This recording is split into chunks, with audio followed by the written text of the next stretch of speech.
Hello everybody and welcome back to the channel. Today I'm going to be doing my July wrap-up, and I'm very happy to report every time I've been doing my monthly wrap-ups over the last couple of months, I am just super excited about how well the reading month has gone. And I will say that July was another excellent reading month.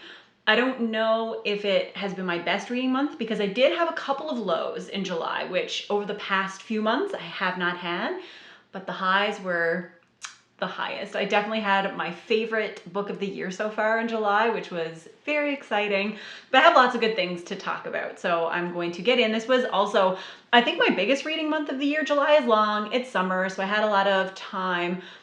While busy, the activities that I was doing often lent to having reading time. So I was busy, but also reading a lot. So we got a lot to discuss in July. Just as a little peek, July I did a live ship traders journal spread. So had fun putting together the live ship traders journal, and I actually filmed putting together my August book journal. I don't know how well it turned out because I'm not a journaler. I don't have a setup that points your camera down at the paper while you're writing on it. So I tried to put it into just a short video, under 3 minutes. So I'm gonna try to upload that and we'll see how it goes. But the July one I was happy with. I do put spoilers in the book review part, so I feel bad sometimes like showing them because I don't want to spoil anybody. But I had fun putting together a ship themed book journal.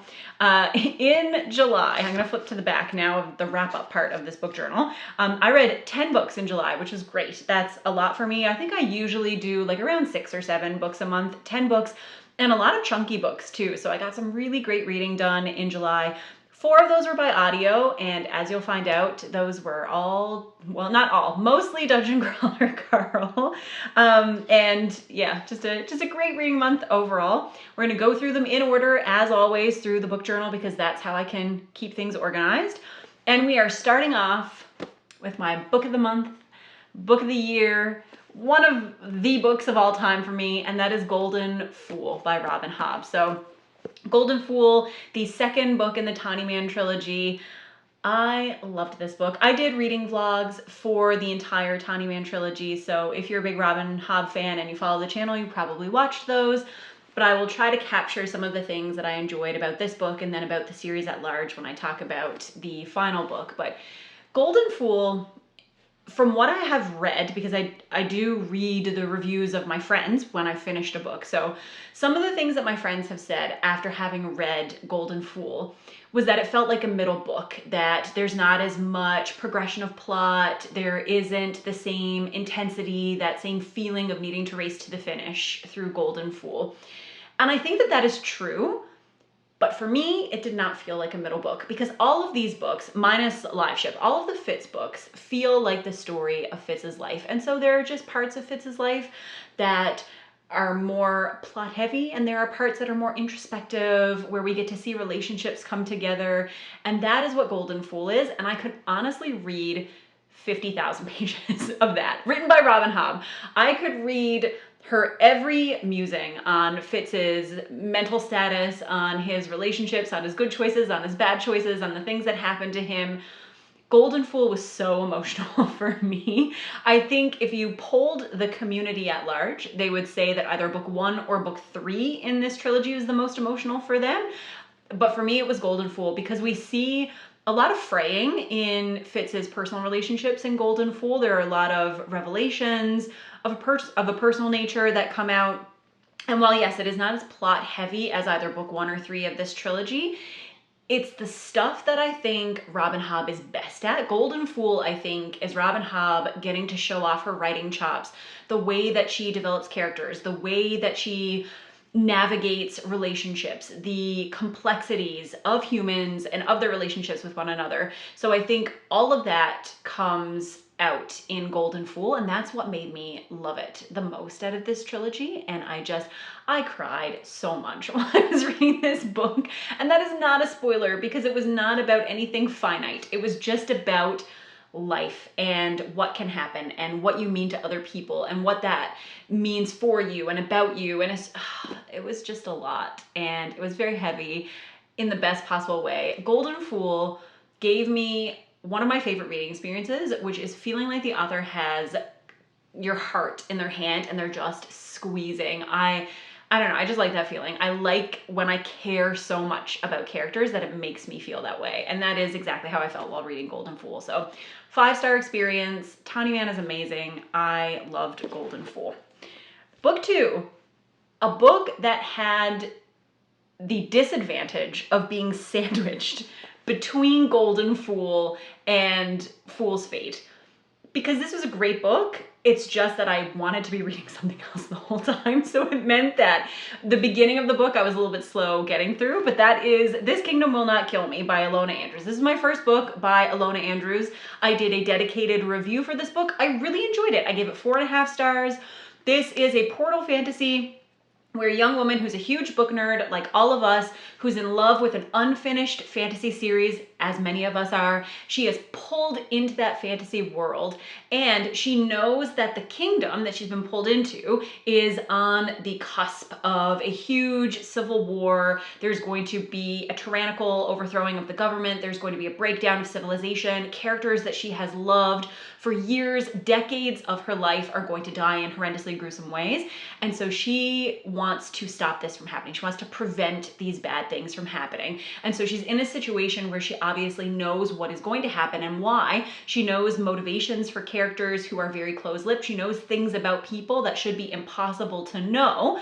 And so she's put in a position where she does have the capacity to make those changes. She just needs to gather people around her who will help her execute those plans, because she's also thrust into this fantasy world without any practical, actually that's not true, without many practical skills. She has some practical skills which affect the plot in interesting and fun and quirky ways, but she cannot use a sword. She cannot plan a war. She has an only basic understanding of economics and how that affects the people who live in this country. So it's very interesting. I think Ilona Andrews did a great job of showing us what it would be like for one of us, a random nerd, to suddenly end up inside their favorite fantasy story, and whether or not that would be a good thing and how much you would enjoy it. So for anyone who enjoys portal fantasy, for anybody who, particularly anybody who likes intricate world building. So where this book lost 0.5 star for me, and honestly, I thought for most of it that it was going to be a full star. I thought this was going to be a 4-star read,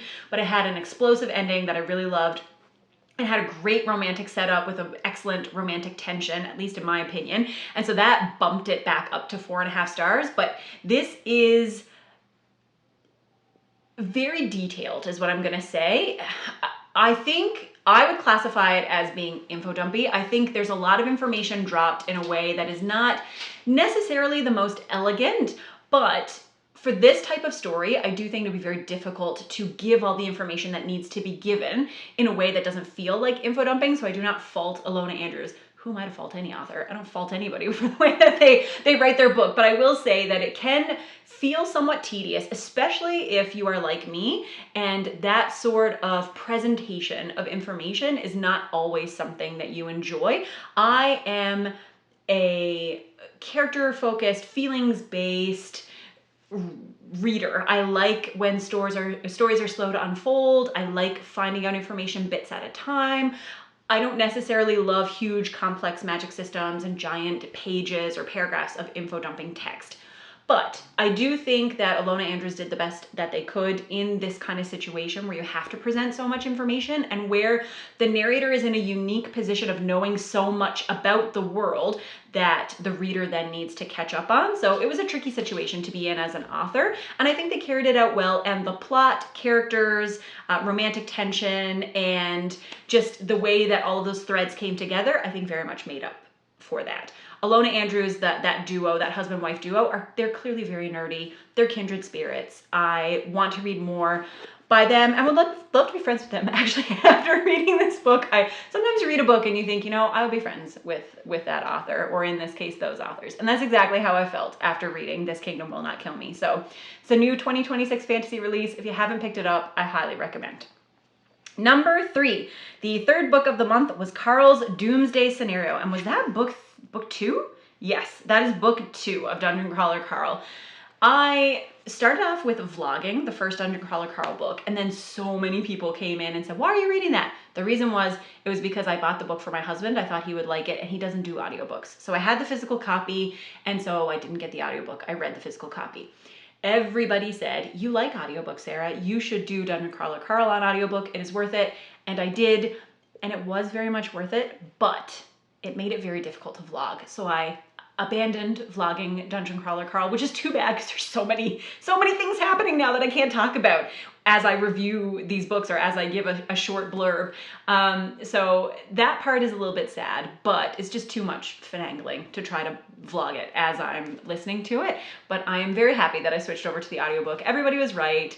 Jeff Hayes, is that his name? He's an excellent audiobook narrator. I love all of the characters, all their voices. I do think it elevates the overall experience of Dungeon Crawler Carl, just given the setup of the book. And I am becoming a really big fan. I gave book 2 4 stars. I really liked it. It was more of that fast-paced kind of fun, zany fantasy or science fiction, speculative fiction, whatever you want to call it. It was more of the same, but some of those layers are starting to peel back. We did see some hints in book 1 that the story was going to be deeper than just a fun dungeon crawler type story, and that became even more evident in book 2. That's really all I can say while giving no spoilers. Book 4 of the month was Fool's Fate. So this was the conclusion of the Tawny Man trilogy, and it was so good. I love this trilogy. I do not think that it is hyperbolic to say that this is one of the best fantasy trilogies ever written.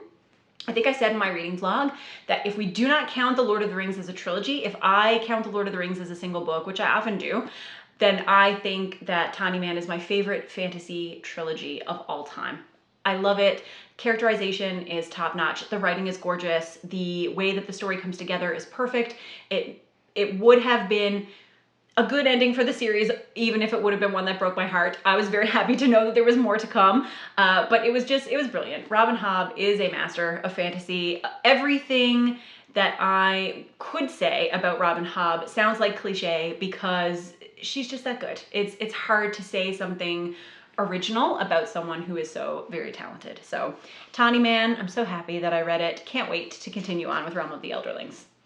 Book number 5 was my other audio, my non-Dungeon Crawler Carl audio of the month, was that I finally finished Orientalism by Edward Said. So this was my most complex nonfiction of the year, we'll say. This was a highly academic book. This is about how the Western view of the Orient influenced how we think of the Orient in modern times. And this book, Edward Said says, obviously this is a huge topic that is very difficult to cover in 100 books, let alone one book. So he mostly focuses on the Arab experience and how the Western view of those people has influenced what we think and has influenced everything from literature to policy to politics to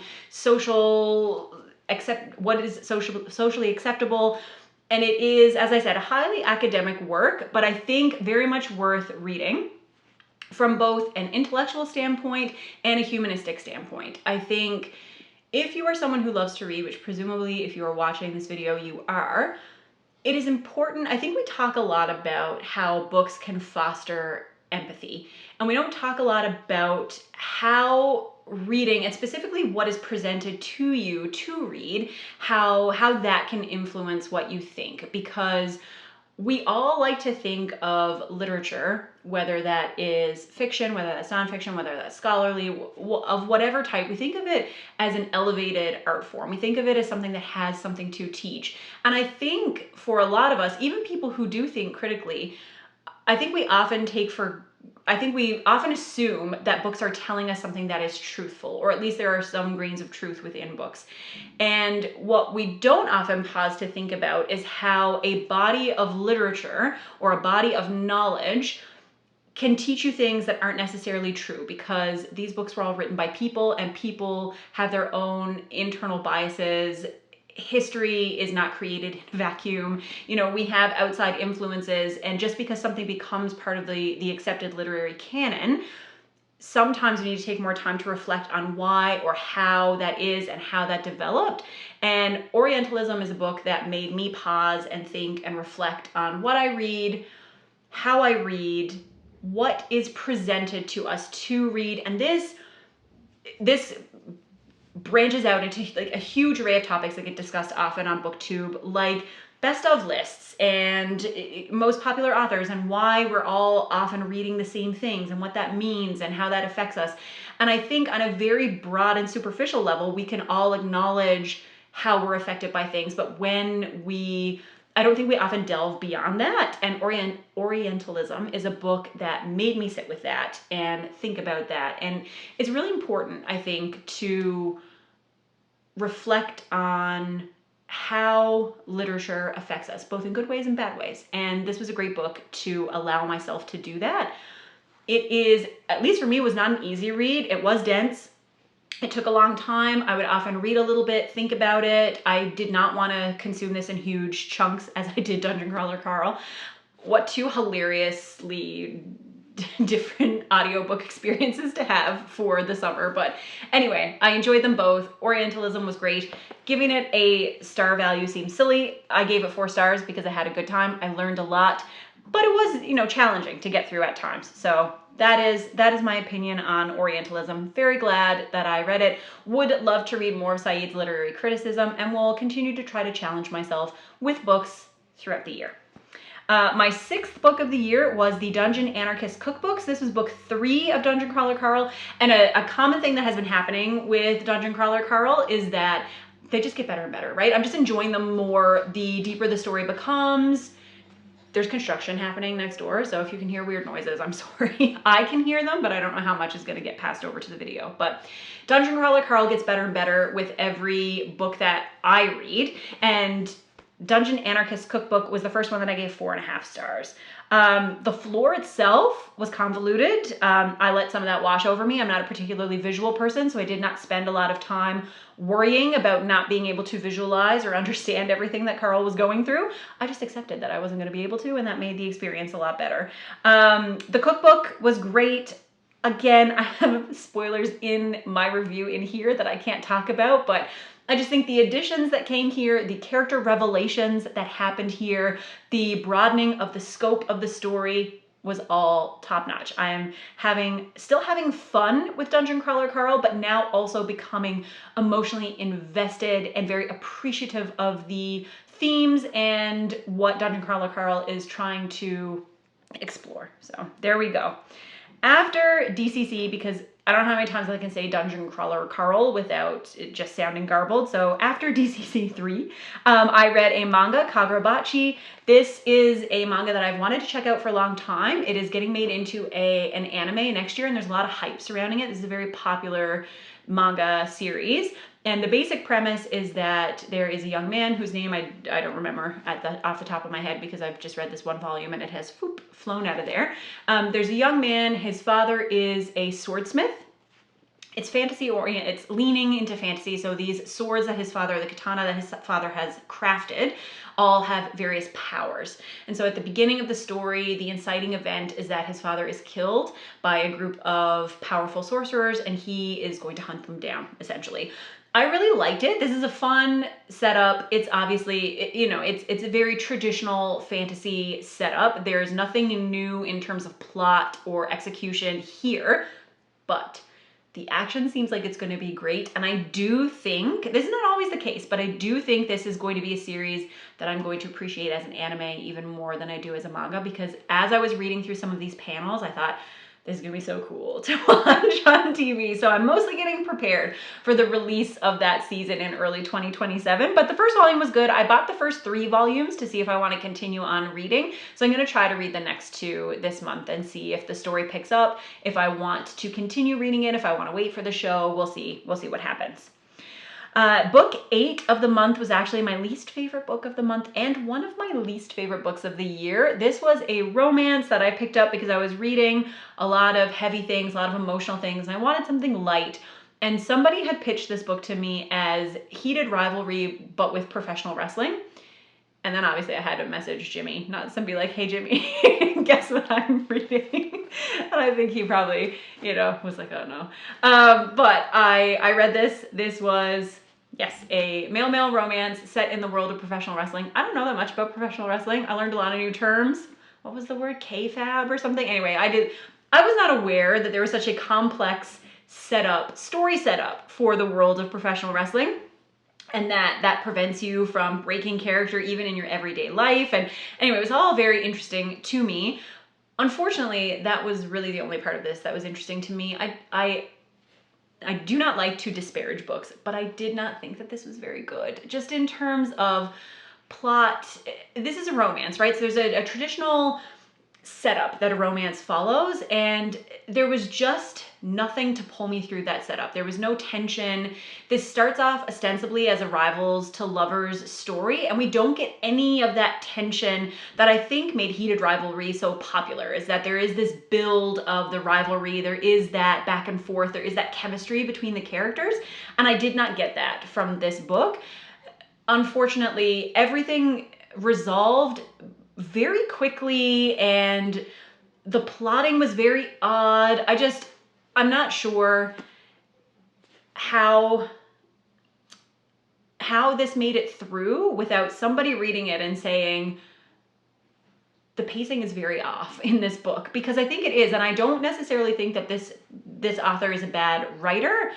I think the writing was fine. I didn't think it was fantastic, but I thought it was fine. I just think that the pacing, which obviously is part of writing. Writing is not just prose. Writing is putting together a story, and I did not think that this story was executed particularly well. And I don't think that's necessarily a me issue. A lot of the time when I read something, I can say, this is a me thing. This is something I don't like. This is a trope I don't like. This is a writing style that doesn't align with me. But I just thought that the pacing was very poorly done for a rivals to lovers romance. It did not fit what I think should typically come out of that trope.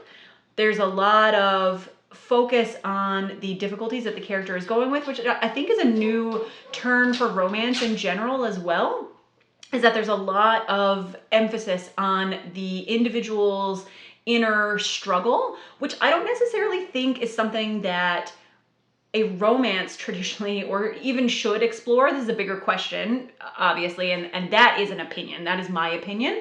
But I think that belongs in fiction, right? That's what fiction is for. Romance is, there are genre conventions that belong in a romance. And I think when you spend too much time examining the inner life of your characters, it becomes less a romance, because a romance is about the romantic relationship.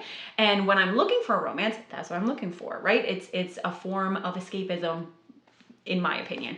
And that's what I was looking for. That is not what I got here. I did not enjoy the way that this came together. I know all of that sounded overly harsh. If you think that you're going to like this, obviously you can still pick it up. I think that the topics that were discussed are very important.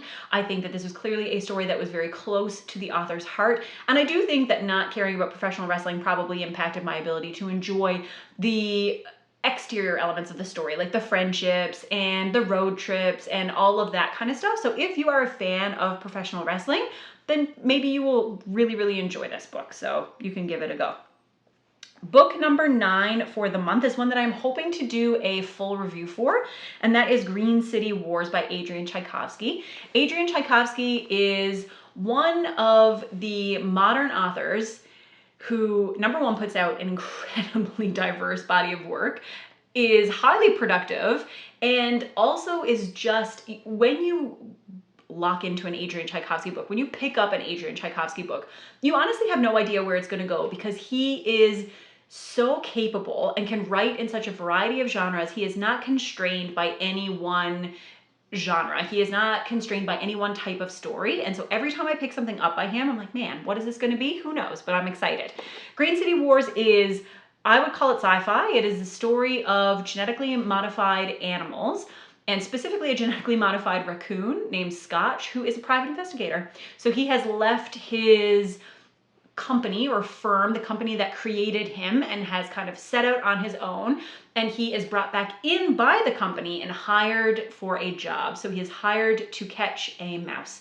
He does not know why he needs to catch this mouse. He does not know why this mouse is important, but he quickly finds out that he is not the only person who is on this mouse's tail. And this book is an interesting blend. It is kind of like Dresden Files, because Scott is very much a Harry Dresden, like a kind of an awkward loner character who's on his own. He's got a lot stacked against him, mixed with Redwall. Like, you just have this collection of forest, for the most part forest, but animal critters who are artificially augmented to be intelligent and are kind of carrying out their own agendas. You've got anarchist bats. You've got, I don't know, it's so funny. A femme fatale stoat weasel. It's really funny. And also not, because it's also really intense. It is a good mix of that kind of nitty gritty, hard-boiled detective genre, but with this odd Tchaikovsky twist thrown in. I gave this book 4 stars. I will say that for the majority of it, I was wondering, do I like Adrian Tchaikovsky's ideas more than I like Adrian Tchaikovsky's books? And I think he is, at his core, an ideas guy. I think Adrian Tchaikovsky has an amazing imagination. I think that he has some of the most unique, imaginative plot threads, ideas, beginnings in all of sci-fi fantasy. But I think he is an author that you really have to take your time with. You have to let the book unfold, right? It is not, at least in my opinion, most of his books are not incredibly fast paced. They are not books that you are going to race through. They are not books that keep you furiously turning the pages, but they are books that I think are going to be compelling, right? I wanted to continue here. It took me a long time to read this book. It is not a long book. It's 350 pages. It's one that I needed to sit with, but I love the way that it all came together. So I think that he was very successful in creating a story that I really enjoyed. I don't know how emotionally attached I was to the story, but I don't know if that was really the point, right? I think that Tchaikovsky often gives you a lot to think about, and he has the most interesting vehicles for fulfilling that goal. So mission accomplished. I really, really liked this one. And then book 10, the very last book of the month, was The Gate of the Feral Gods. So this is book 4. Yes, book 4 of Dungeon Crawler Carl. And again, like, same thing. I gave this one 4.5 stars. And just like the one before, I said, this series just keeps getting better and better.